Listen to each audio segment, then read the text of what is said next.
বিজেপির জাতীয় তথ্য প্রযুক্তি ও social media incharge Amit Malviya সাংবাদিক সম্মেলন করলেন।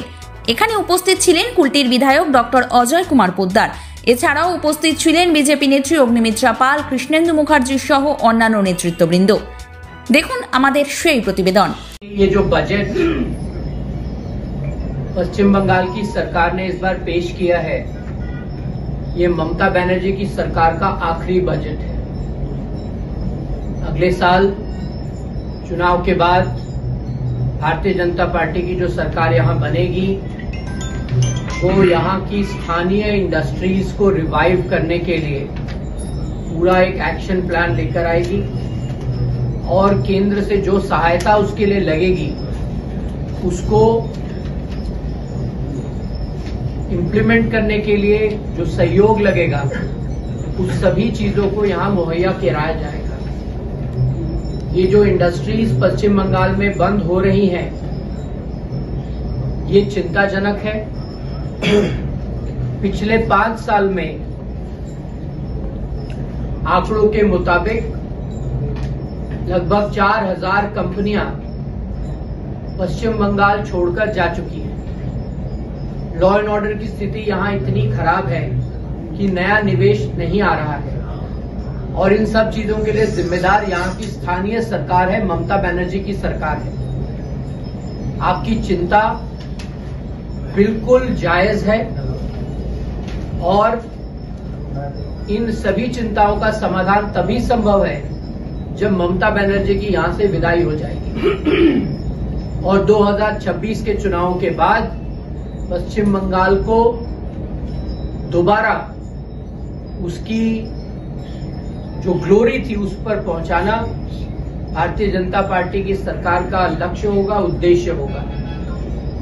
लेकिन मैं पुनः दोहराता हूं, ये तभी संभव होगा जब यहां पर ममता बनर्जी की सरकार की विदाई होगी और भारतीय जनता पार्टी की सरकार यहां बनेगी। केंद्र की सरकार का बजट आता है, वो देश का बजट होता है और उस देश के बजट में इंडस्ट्रीज के लिए, एम्प्लॉयमेंट के लिए देश में व्यापक रूप से अपॉर्चुनिटीज क्रिएट हो, उसके लिए प्रावधान बनाए जाते हैं। उन प्रावधानों को लागू करना, उन प्रावधानों के लिए उचित माहौल बनाना, वो प्रदेश की सरकार का काम होता है। यहां पर जो इंडस्ट्रीज बंद हैं, चाहे वो प्राइवेट सेक्टर की हो, चाहे वो प्रदेश की हो या फिर सेंट्रल गवर्नमेंट की एंटरप्राइजेज हो, वो तभी यहां पर संभव हो सकती हैं जब यहां पर न्याय और कानून व्यवस्था ठीक होगी, जब यहां पर एक ऐसा एनवायरनमेंट क्रिएट किया जाएगा जहां पर इंडस्ट्रीज ऑपरेट कर सके, थ्राइव कर सके। और मैं दोबारा कह रहा हूं, उसकी पूरी जिम्मेदारी ममता बनर्जी की सरकार से है। अगर आप आसनसोल में बंद हुई इंडस्ट्रीज की चिंता कर रहे हैं तो ये सवाल आपको ममता बनर्जी से पूछना चाहिए कि यहाँ पे लॉ एंड ऑर्डर इतना खराब क्यों है, यहाँ पर एक्सटॉर्शन क्यों होता है, यहाँ सिंडिकेट्स क्यों चलते हैं, यहाँ पर कर्मचारियों का शोषण क्यों होता है, यहाँ पर आपके सांसद विधायक कट मनी के रैकेट में क्यों इन्वॉल्व हैं। ये सारे सवाल आपको ममता बनर्जी की सरकार से पूछने हैं। क्यों बाकी प्रदेशों में, बाकी राज्यों में इंडस्ट्रीज जा रही हैं, क्यों ऐसा हो रहा है कि वहां इन्वेस्टमेंट आ रहा है, क्यों ऐसा हो रहा है कि पश्चिम बंगाल में एफडीआई, जो देश में एफडीआई आ रहा है उसका 1% से कम पश्चिम बंगाल में आ रहा है। ऐसा क्यों हो रहा है कि पिछले 5 सालों में 4000 कंपनियां, उसमें कई लिस्टेड कंपनियां बंद हो गई हैं। ये सारे सवाल आपके जायज हैं, लेकिन ममता बनर्जी के लिए होने चाहिए। देखिए, आज पश्चिम बंगाल में हर लोकसभा से 1.5 लाख आदमी बाहर काम करने जाता है। श्रमजीवी श्रमिक जिसको कहते हैं, परजीवी श्रमिक जिसको कहते हैं।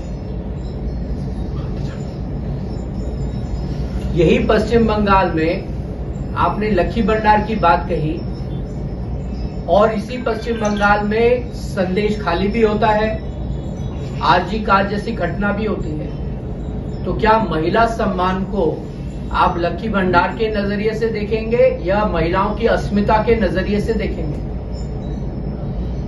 अगर संदेश खाली होता है तो ये ममता बनर्जी की छवि पे एक बहुत बड़ा दाग है। महिलाओं के सम्मान की बात करना एक बात होती है, उनको सशक्त बनाना दूसरी बात होती है और उनका सम्मान करना उसके ऊपर होता है। और भारतीय जनता पार्टी की जब सरकार आएगी तो वो महिलाओं के लिए ठोस कदम उठाएगी। हमने पश्चिम बंगाल में महिलाओं को जो आर्थिक समर्थन देना है उचित स्तर पर हमारी सरकार देगी, हमारे संकल्प पत्र का वो हिस्सा होगा, इसलिए आप निश्चिंत रहें।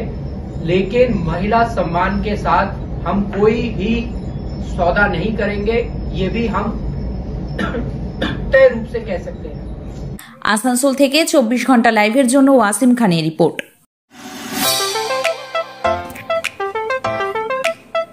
Cosmos hospital 24 hours emergency service.